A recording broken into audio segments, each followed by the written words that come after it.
Respected session chair, co-session chair, and keynote speaker, Dr. Richa Banerjee, reporter of the 13th technical session on journal management, academician, scholar, and business executive and students. A very warm good morning to everybody present here. I'm Vandana Shri. I feel privileged to welcome you all on behalf of Prestige Institute of Management on 12th International E-Conference on Digitalization as a vehicle for innovation, organizational growth, and effectiveness. Now, I would like to take a pleasure to introduce you all to very eminent Professor Arunabh Narayan Mukherjee, session chair for today's session.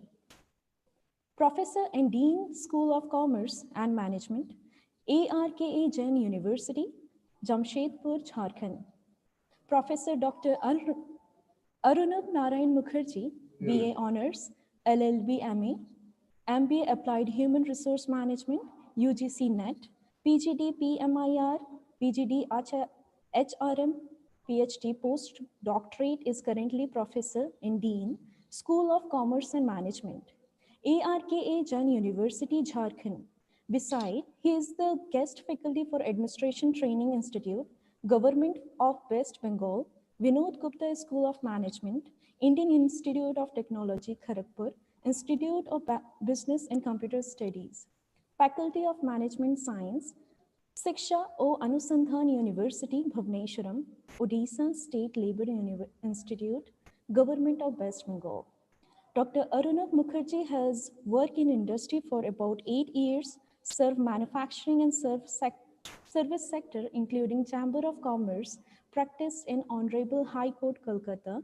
He is in management teaching training for last 15 years. He presented paper in various national and international seminars, conferences, and has considerable number of publications to his credit. He has been awarded the status of Accredited Management Teacher, AMT, by All India Management Association, AIMA, Silver Medal, and honored for case study presentation by National Human Resource Development Network, XIII, respectively. He is the recipient of ICBM AMP Academic Excellence Award 2017. Dr. Mukherjee has been corporate trainer of National Institute of Personnel Management, NIPM, and conducted numerous FDPs and MDPs for senior official for Government of India and Government of West Bengal, Central and State PSB, and reputed companies. Thank you so much, sir, for accepting our invitation. And now we have Dr. Kavita as a co-session chair, Professor, Amity University, Noida, Uttar Pradesh. Professor Dr. Kavita, with an experience of teaching in a higher education institution in India for over 23 years, has held several academic leadership positions and is presently professor at the administration in the School of Economics at Amity University, Noida campus. A PhD in economics and MBA in finance, qualified at national level test for the teaching in higher education in India. Professor Dr. Kavita finds her research interest at crossroad for behavioral aspects of people. She had 8 scholars under her working in a various fields. Many of her research papers are published in journals of repute that are indexed with the Scopus and WOS. She has been the member of Board of Studies and external member of Research Development in a few universities in India. She has been interested in working on primary data and undertakes several workshops for the same. She is also the member in editorial board of a few national label journals. Thank you, Poma, for joining us. We have one more eminent speaker with us today as a keynote speaker. He is no other than Dr. Arhan Sthapit, Professor, Nepal University. Professor Dr. Sthapit is management practitioner turned U-academician. Dr. Sthapit joined Nepal Open University as the university's first professor of management at Nepal Government University on 15th May 2019, following as a nationwide free competition.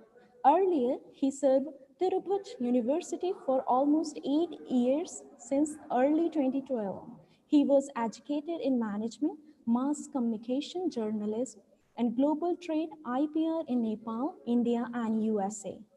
And he was awarded PhD degree in management strategic HR in 2014. As an academician, he is widely recognized as a faculty of international business, strategic HRM, strategic management, global marketing, trade, as well as for the case-based teaching, a Harvard University IIMA certified 2016. Dr. Sthapit is an accomplished researcher with more than 41 research papers in peer-reviewed referee journal of international repute, 17 research papers in national journal, and some 1,705 journal articles in management and other topical issues. He has authored 7 textbooks and 1 professional training book. Professor Sthapit is involved in editing of 11 peer-reviewed journals published from different countries. He has addressed as a keynote speaker even 7 international conferences organized in different countries, 15 webinars on management and education issues. Thank you so much, sir, for accepting our invitation.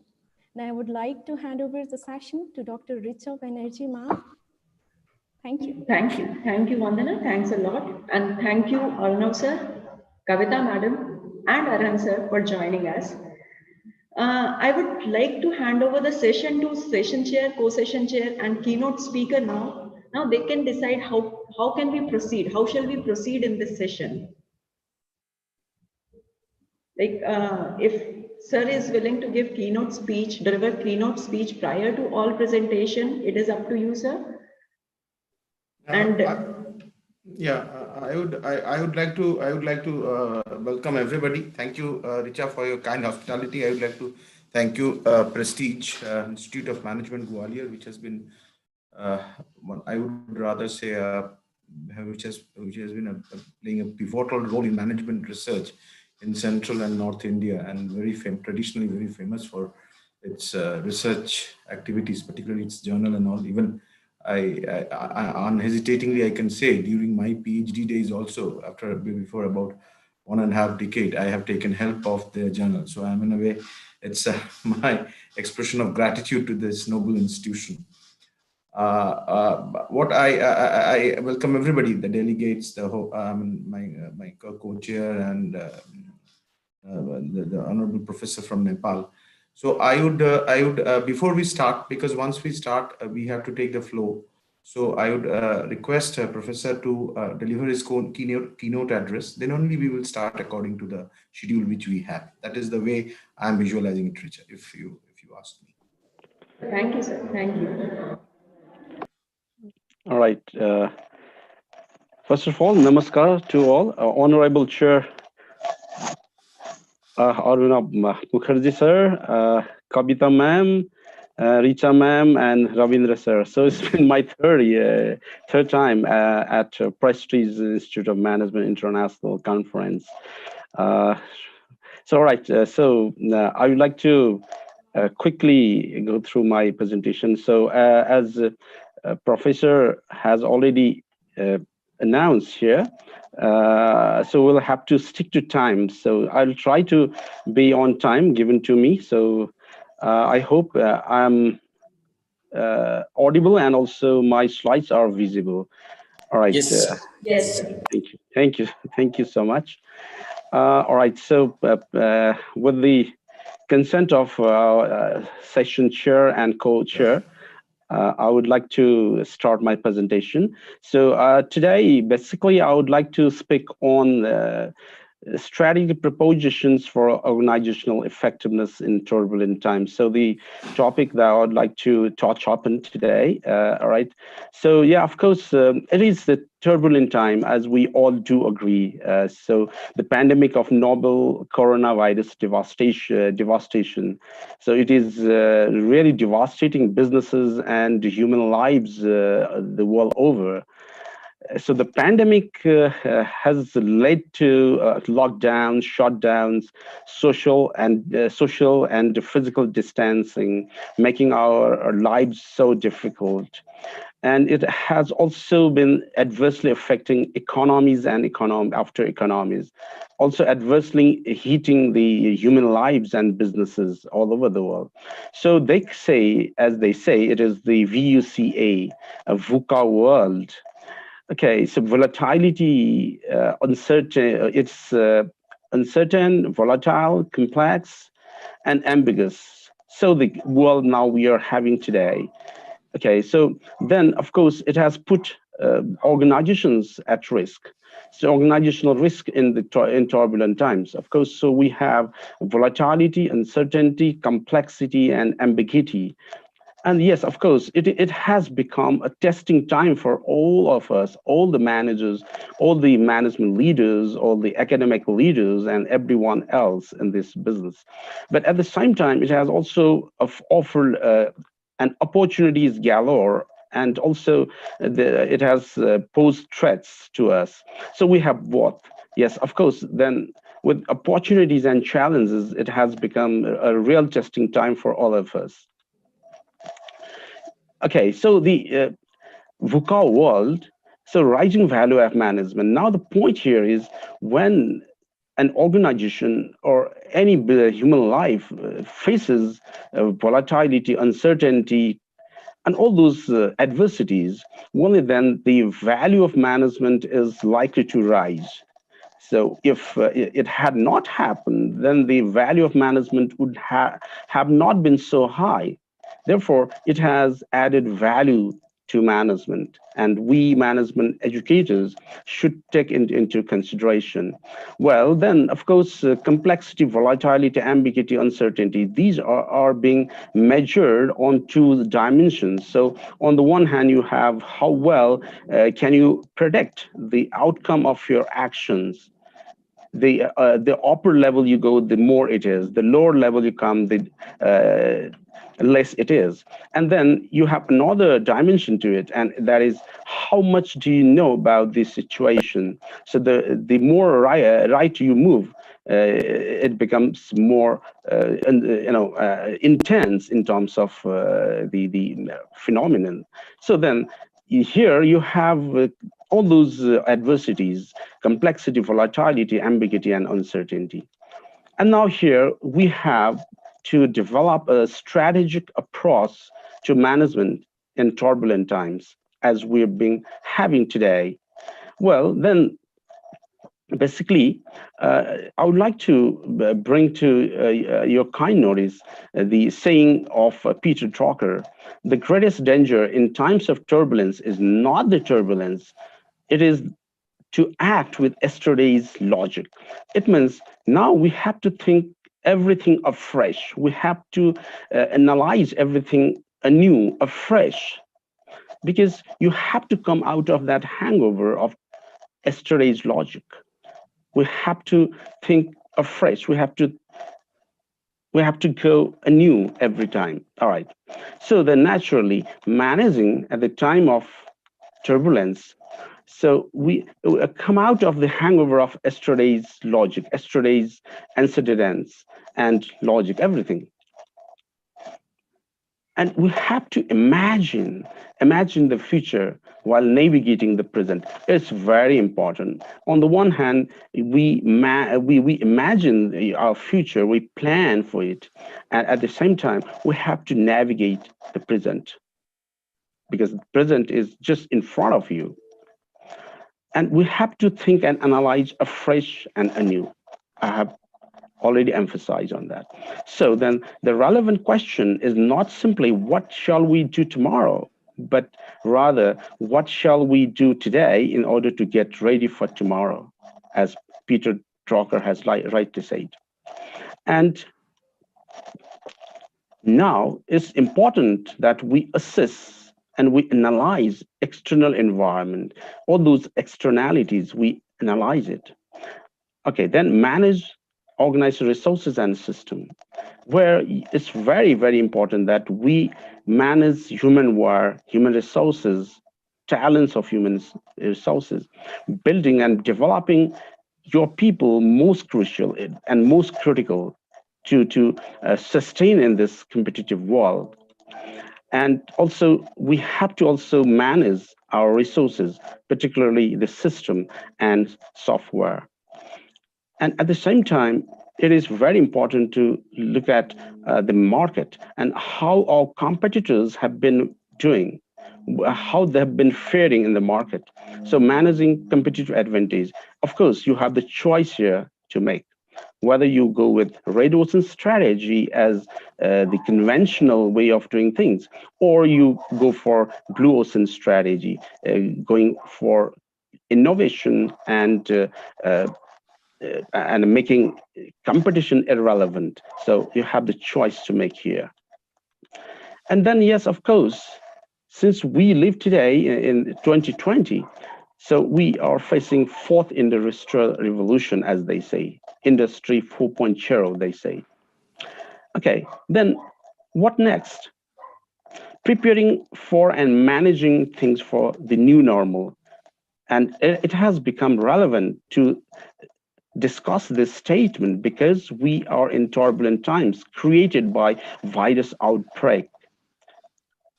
So then it is very, very important today for all of us to prepare for and manage things for the new normal that would come up in the days to come. Then we have to also go for preparing for and managing fourth industrial revolution, the challenges, the opportunities it has created for us. And altogether, we need humanware and human resources and system and software. We need both of them, and they are interconnected. They are inextricably interconnected, and the integration is a must. That means human resources, the talents we have should also be connected, well connected to the system, to software we have. They are inextricably interconnected. And then, yes, of course, what you do with the Industrial Revolution, of course, you look at Industrial Revolution 4th. So it's about digitization, cyber physical systems, Internet of Things, networks, artificial intelligence. And of course, then we have to develop the connection between your future workforce, human resources, and technology. Okay, the new strategic model for us today, therefore, is to look at the transition from VUCA to VUCA 2.1. So in the extra years, we had VUCA standing for volatility, uncertainty, complexity, and ambiguity. Now we have to move forward with the new acronym remaining the same. Now the full form we need is V for vision now. No more volatility, but vision. U for understanding, promoting collaboration, understanding among the stakeholders, but team members and all. And then, of course, not complexity, C for clarity now. And not ambiguity, but agility, organizational agility, everything. So this is exactly what we are moving towards, and that should be our take on a VUCA world, a strategic approach. So now we have vision, understanding, clarity, and agility. As Philip Moore has rightly pointed it out, with leadership skills for the world in transformation.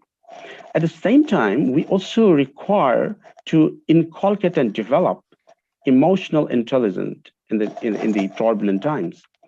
It really takes a lot because we deal with human resources. We get things done through human resources. Then emotional intelligence is always it gets embedded with human resources. That is very important. All right, so then we promote emotional intelligence as this figure has portrayed.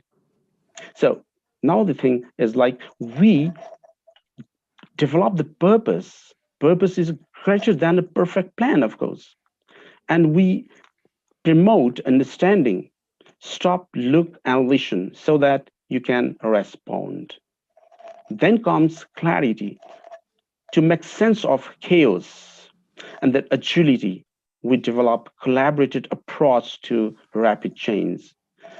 Of course, our emphasis is very strong on developing emotional intelligence, emotional maturity, very important.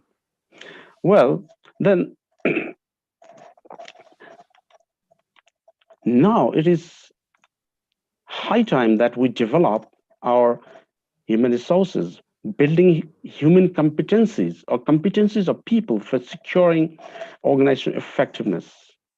So competency building through KASA model, CASA, where K would stand for knowledge, attitude, very, very important. Attitude, probably, I personally believe is more important than knowledge. So I always put attitude before others. 1, 2, 3, 4. If it comes like that, then I personally believe attitude has to be first. There are people who really have strong knowledge, but still do not have the attitude required, but then they won't be successful. Then S, skills, S for skills, and A for abilities. So this constitutes an acronym, a model, CASA model, and it's for people. And if you check out what the skills that require in our people to be able to manage, to sustain in the business or to be successful in organizations, top 10 skills required in our people, as the Future of Jobs report of World Economic Forum identifies. Now, things have changed drastically. In 2015, probably the highest order jobs priority would be complex problem solving, coordinating with others, people management, the critical thinking. But now in 2020, things have changed a bit. So complex problem solving still remains here. And since we are in the VUCA world created by or intensified by the COVID-19. And then, yes, of course, critical thinking, creativity, people management. So these are the new skills we require. The top 10 skills have changed in their order, in their priority now. Okay, but at the same time, there are other skills which are on the decline. They are on the decline. For example, manual skills, manual dexterity, endurance, precedence, memory, verbal, auditory, and spatial abilities. So these have really at low ebb, really at low ebb now. But what's taking up is another set of skills. They are analytical thinking, innovation, active learning, learning strategies, creativity, originality, initiative, technology design, programming. So these are the skills on the highest priority. Okay, now for we people, since we are the educators, so now we ask ourselves, are we educators really ready to act for developing competent managers, competent people in our organizations, in our society? That's the question. And we have to ask ourselves, have we striven to hone essential skills in our students, in our subordinates, our human resources, for which we require to promote higher order thinking? Those skills, analytical skills, diagnostic skills, critical thinking skills, creative thinking skills, systems thinking, analysis skills, all constituting to metacognitive skills, very important. And then emotional skills also, emotional intelligence. We've been emphasizing on that right from the beginning. All right, so only if we've been able to comply with this model, then it will result in sustainability and growth. And then, yes, of course, at our institutions, our universities, have we really promoted the culture to tailor every pedagogy and andragogy to in compliance with Bloom's taxonomy or not? That's the question we have to answer ourselves. So as they say, higher order thinking skills should be promoted or should be emphasized on. HOTS, HOTS, as they say, higher order thinking skills. So original taxonomy and revised taxonomy. So can look at the changed model now. So now the highest order thinking. So we should make our subordinates, our students, our researchers, everyone more creative. So promoting creative skills, evaluating skills, analytical skills, applying skills, etc. So coming out of the memorization or knowledge-based skills alone. Okay, then it is high time for us to strategize our structure and system of education also. Again, it is very pertinent to ask question ourselves, are we ready to move from the from traditional knowledge recall based education and training? That is, we have to move towards what Bloom's taxonomy has advised and other progression from pedagogy to andragogy and finally to heutagogy. So this should be the transitions expected of us. So of course, as the picture has portrayed here, so three different levels. So when we were in school, so we would have, as a child, we would have the pedagogy, just engage people, that's it, level one. Then when we become adult, so for adult learners, we acquire andragogy. So that is cultivation. And then, yes, self-realization, self-actualization level is something. For this level, we require heutagogy. So these three levels. Then the engagement of educators or the instructor or the teacher would also vary from this the lower level to upper level. And our focus is on the upper level, the level 3, promoting heutagogy. That is all about realization. And then, yes, of course, another one is also enhancing technology integration. So SAMR Framework, where we have first substitution, augmentation, modification, and then redefinition, so that we can achieve transformation. Just having enhancement won't be sufficient, and we would require transformation for that, and for which probably while we discuss those technology and human resource and the learning behavior skill portfolio and all. So these are the probably two worth reading resources: Industry 4.0, managing the digital transformation, and Life 3.0, being human in the age of artificial intelligence. All right, so coming towards the end of this session, my presentation, I would like to also bring to your kind notice a quote by Jez Chorus. Very, very impressive for me. Technology would not replace great teachers. So there is no fear. We don't have to be scared of being replaced or displaced. So technology will not replace great teachers, but technology in the hands of great teachers can be transformational. And we've been looking at this one, transformational. And finally, For our new strategic leadership model for the VUCA world, I would like to quote C.K. Prahalad once again here. Imagining the future may be more important than analyzing the past. All right. With this, I would like to end my presentation. And thank you very much, all of you, particularly Chair, Co-Chair, and Prestige Institute of Management for inviting me to deliver my thoughts. Thank you so much. Thank you and namaste.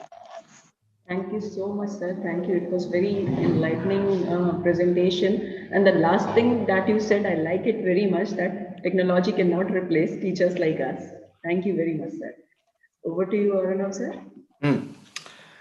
Thank you, Professor Arhan, for your wonderful deliberation. I completely agree with you, particularly with the aspect of creativity and whatever you have emphasized. I do strongly believe that time has come when we should carry on forward the journey from pedagogy to utagogy. But there are two predicaments, what I personally feel.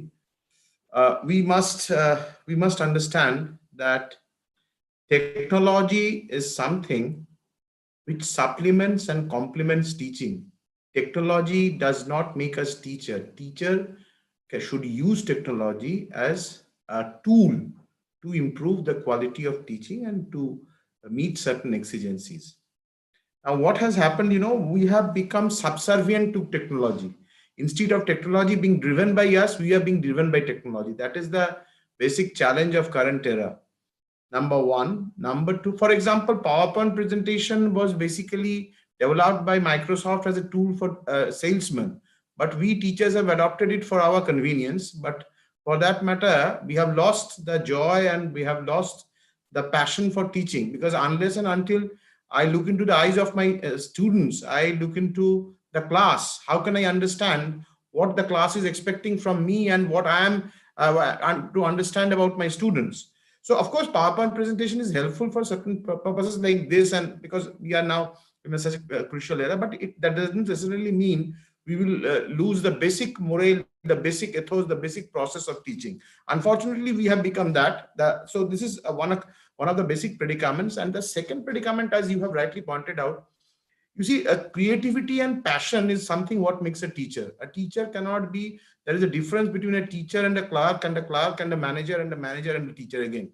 So nowadays we have mostly become managers and clerks rather than teachers. Unfortunately or fortunately, this is the position. We can have multiple roles. There is no doubt about it. A teacher should have multiple roles, but at the same point of time, we must not forget our forte is teaching. Our forte is teaching learning process. Our forte is not to become an administrator. Our aspiration is not to become a clerk. But unfortunately, nowadays we have reduced ourselves to be so.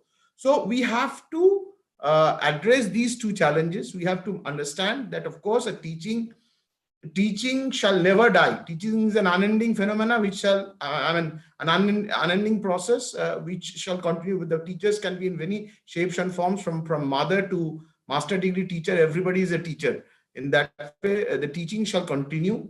And for that matter, we should take help of the technology in this VUCA world, but we should not be driven by the technology. Very importantly. And second is, our forte as a teacher is passion and creativity. It is not that we become mundane academic delivery machines. So that's all. In that, I fully collaborate. I fully endorse your views, and thank you so very much for your excellent deliberation. Thank you. Professor Kavita, if you have something, this is what I felt like. Kavita madam.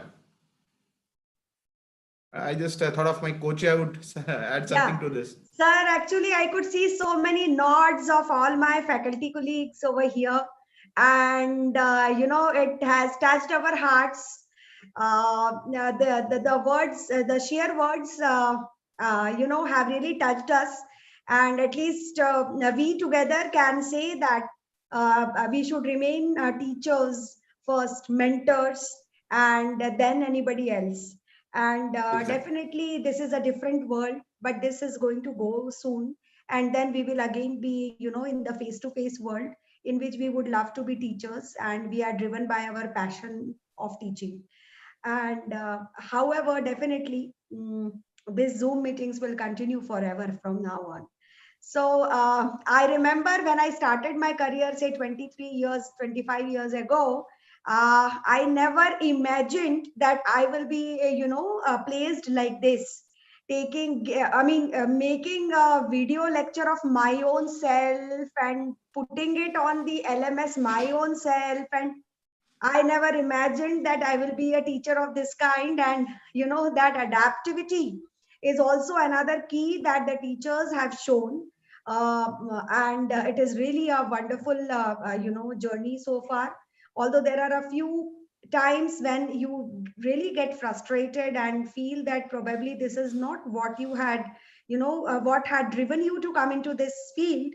But then, that is the way of that is the way the life is actually.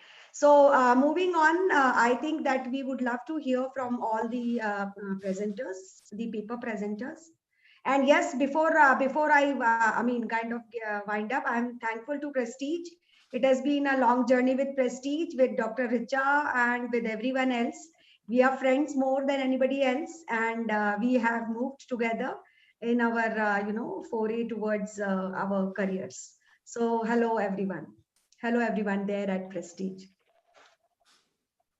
Fine. Thank you so very much. Thank you so much. So I think Thank you. now, I think with the permission and with the guidance of the host, we can go for the presentations. We can go according to the schedule which has been sent to us. So, Kavita madam, Yes, we will first take up this. We have first this lady, J. Kavipriya, yes. J. Kavipriya. So we will. I'm sorry for mispronouncing the name. I'm extremely poor in that, to be very honest. So therefore, let us start with that. Let us start with Kavipriya, and allow me to add some certain. A few. General guideline. Professor Kavita, please, please add if you want to. I would like to emphasize the I don't. Richa, what is the time slot for every presentation? Actually, we were planning to give them 5 minutes for presentation and 2 minutes for queries from session chair, co-session chair, keynote speaker, and other presenter if they want. Thank you. That is exactly I was. So what I want, let me share with my co-chair and the host. I want the presentation to be emphasizing on 4 issues very shortly. We don't want history, geography, mathematics, politics. We want 4 issues to be deliberated upon precisely. Very briefly, the background of the research, objective of the research, methodology, outcome, and managerial implication. That's all. Yes, background, objective of the research, background, very briefly, background, why this, thank you, ma'am. How did the research emanate, then objective of the research, and then the methodology and the analysis part, then the outcome and managerial implication. That's all, nothing more than that. So that is how we expect the presentations to be. Fine, so we can start. I'm sharing slide of Dr. J. Kavipriya. Ma'am, you can start.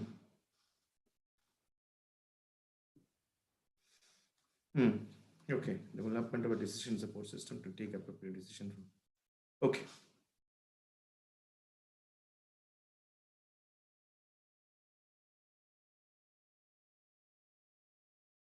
Hello, am I audible?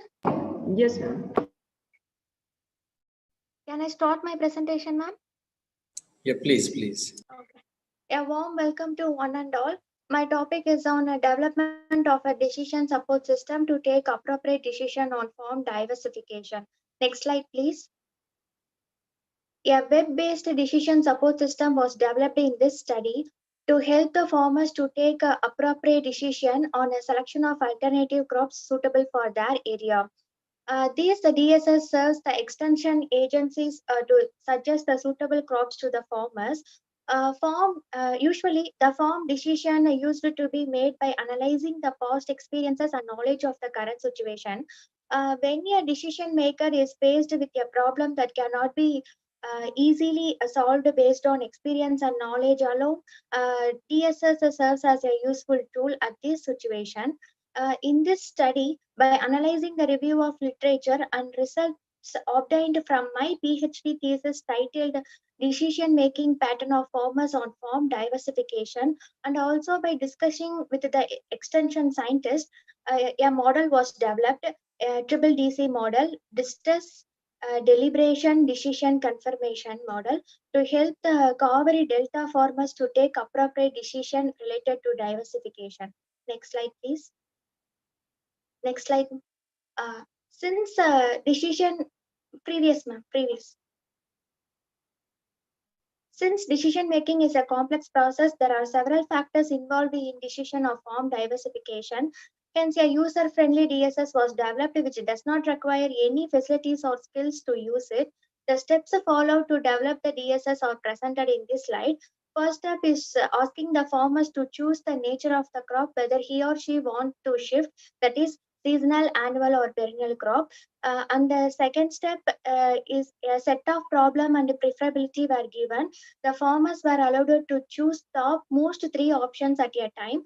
In problem aspects, where the farmers faced hurdles in cultivating the present crops, and in the preferability aspects, where the farmers considered as the merit in choosing the alternative crops. The weightage scores were given to the alternative crops based on the advantages observed from the obtained results of my present study. After the selection of the problem and preferability by the farmers, the crop secured high scores based on weightage will be notified. And finally, caution: farmers used to seek additional information before confirming a crop. Hence, in the final step, cautions were given against the particular chosen crop. This process will ensure the farmers not only to take the appropriate decision, but to implement the decision with confidence. Next slide, please. Ma'am, next. The flowchart for building the DSS on farm diversification is given. The set of problem and preferability given to the farmers, the set of problems and preferability. To carry out all the operations, HTML2 was used. Next slide, ma'am. It is the front page of the web-based decision support system. Next, ma'am. For selection of a language, these information is in both Tamil and English language. Next slide, ma'am. For selection of nature of shift, asking farmers to choose the nature of crop to shift. Next slide. Selecting the particular one. Next, ma'am. After that, a set of problem and a set of preferability were displayed. In that, the farmers has to choose top 3 problems they faced while cultivating the present crop. Next slide, please. Selecting the seasonal crop preferability. Next slide. Here, the weightage scores were given to the alternative crop based on advantages observed from my study. After the selection of problem and preferability by the farmers, the crop secured high scores based on weightage will be notified one by another. Thank you. Thank you. Thank you, ma'am. Any questions? Sir, thank you. Sir, you are mute, sir. Can you unmute? Sorry. Yes. I mean, how just I have just one single question. I think that would imply that would give my idea about your study. I mean, you must have done Yes, a sir. sincere effort. How long did you conduct this research? 2 years, sir. 2 years, 3 plus 3 months, sir. Did you do it independently or you have somebody to guide? Yes, sir. Independently. You are a doctorate in agriculture, or what has been your domain? Agricultural extension, sir. My major is agricultural extension. So you are a management person, or you are agri-economics, or you are, what is the discipline you belong to? Extension. Like What is the discipline? transforming technology. No, I understand, but Transforming technology to the farmers by contacting the farmers now I in understand, ground. ma'am. I understand, Okay. Jyoti. I just wanted to know what is your discipline? You are a agricultural scientist, or a management professional, or agri-economist? What has been the background of yours? Agricultural extension, sir. Okay. I think you should have been my co-chair and others. I mean, I would rather like Dr. Arhan to. I think you should have been a bit careful about your methodology aspect, because it gives a very, it gives a very, I would rather say, not a very sequential and comprehensible approach to the research. I am not I am not undermining your efforts and all. Every Sir, research, my and methodology export factor research design, sir. I would rather request Dr. Kavita to take up, because what I could make out, you should have been more careful in terms of explaining your methodology and making us understand the implication of it. That part was not very clear. Dr. Kavita to take over. Sir, can I my research? Can I explain it, sir? So You can. if you can tell briefly your objectives, Kavipriya. So actually, my research is on diversification, ma'am. No. Objective number 1, 2, 3. That way, how did you achieve the objective number 1? How you achieved objective number 2? That yes, ma'am. To explore. Yes, ma'am. My objective 1 is to explore the form diversification in spatial and temporal dimensions in Kaveri Delta zone, ma'am. Okay. So my what was second the, objective how did you do it? How did you do it? Ma'am, by collecting secondary data, ma'am. To study the trend of diversification, ma'am. Okay. So you by employing percentage analysis. And what are the findings? Yes, ma'am. Ma'am, actually, farmers in Kaveri Delta zone are ma'am, they are looking after some other lucrative crops than paddy, ma'am. So these are the because findings? of farmers in Kaveri Delta.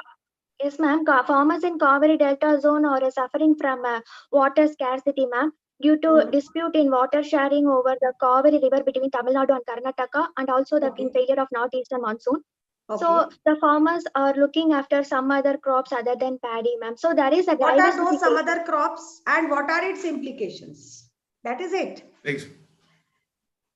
And what are your suggestions? So this is how for all those presenters, it is the sequence that you first talk about your objectives, then you talk about how did you achieve them, what were the findings, and what are your suggestions, what are the implications? Actually, my diversification was studied in both macro and micro level, ma'am, in my study. For macro, secondary data were collected, ma'am. For micro, Kavipriya, we understand that. Please try to understand what Professor Kavita is saying. She's absolutely right in pointing it out. It is not only for you, for all the presenters who are there, and it's for them. It's I think for all of us, it's a learning. Yes. You can allow your researcher's prerogative. You can allow as a researcher you can use your discretion during in your research paper if at all it is possible. But when you are giving a presentation on your research, then you have to actually be very business-like a salesman. As you give the presentation, he gives a presentation before his client. You have to be very precise. You have to tell the objective. You have to tell the methodology. You have to tell the analysis. You have to tell the outcome and managerial implications, if any. That's all. I mean, there is no point in making I would rather say monolithic, or a very, I would rather say a kind of comprehension, making a comprehension in front of the panel, because we are more inclined to know what are the salient features, what are the objectives, what are the methodology, what is the outcome of the research. That's all. Sir, actually, my PhD thesis last objective is to develop a decision decision support system, sir. Based on the finding of all other 5 objectives, I developed these DSSs, sir. Thank you so very much. The implication.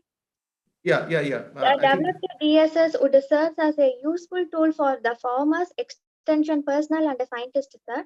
This tool may be put into wider use by placing it in an agriculture portal and Ulavan app, Tamil Nadu, by Tamil Nadu state government, sir. The implications of this DSS. Thank you. Okay, sir. Thank you. Thank you. Thank you, sir. Kavita ma'am, any questions? Done? We are done? No, sir, we can take the next caller. Okay, thank you. So Thank we will you. go for Yes, sir. Yes, sir. So I request Dr. Ramya to present her presentation. Please unmute Dr. Ramya.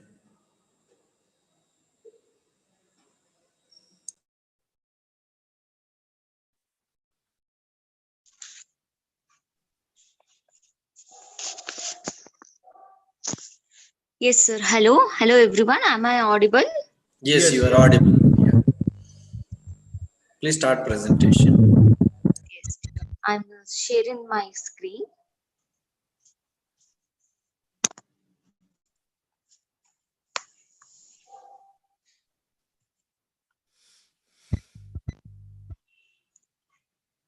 Can you able to see my screen, sir?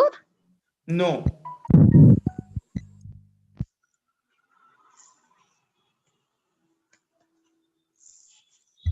Can I request Richa ma'am to share my screen? Sorry for inconvenience. Have you sent me the presentation? I have not received your presentation, Ramya. Ma'am, I have mailed you, ma'am, yesterday night. We can take the next presenter, and till then I'll download your presentation. I will search for it. Okay. Done. Okay, ma'am. Okay, I request Dr. Satvika Sharma to present her presentation. In this context, I would like to advise all the presenters to be ready with their presentation and if possible to do a mock with your sharing of screen if possible, because otherwise then we have to keep on changing our schedule and so on and so forth. So this is my advice to all the presenters: be ready with your presentation and if possible do a mock for that. Otherwise, the schedule gets disrupted. So we can go to the next one, please.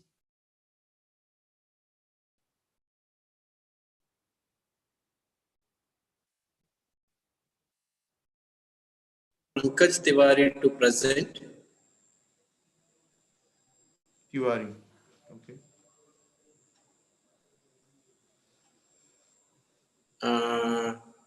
Dr. Pankaj sir, are you there?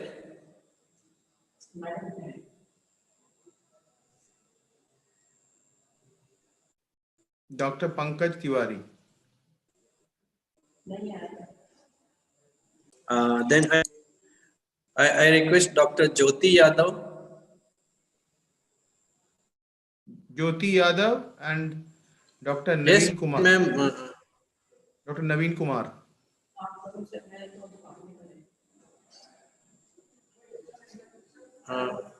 Pankaj ma'am, you can do it from your side. Please unmute.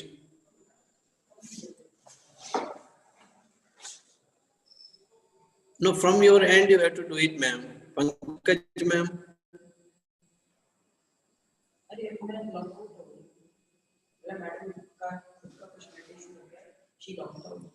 Okay. Please wait, ma'am.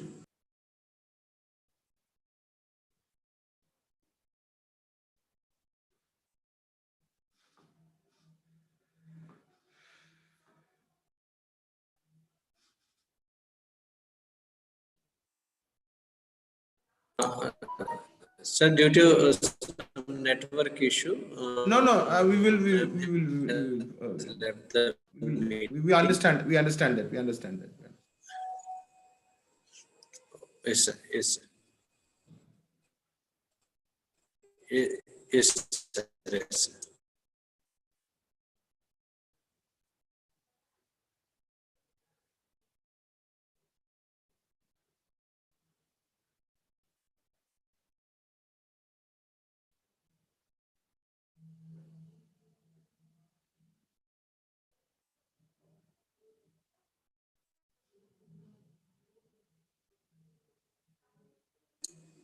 Yes, Pankaj ma'am, now you can do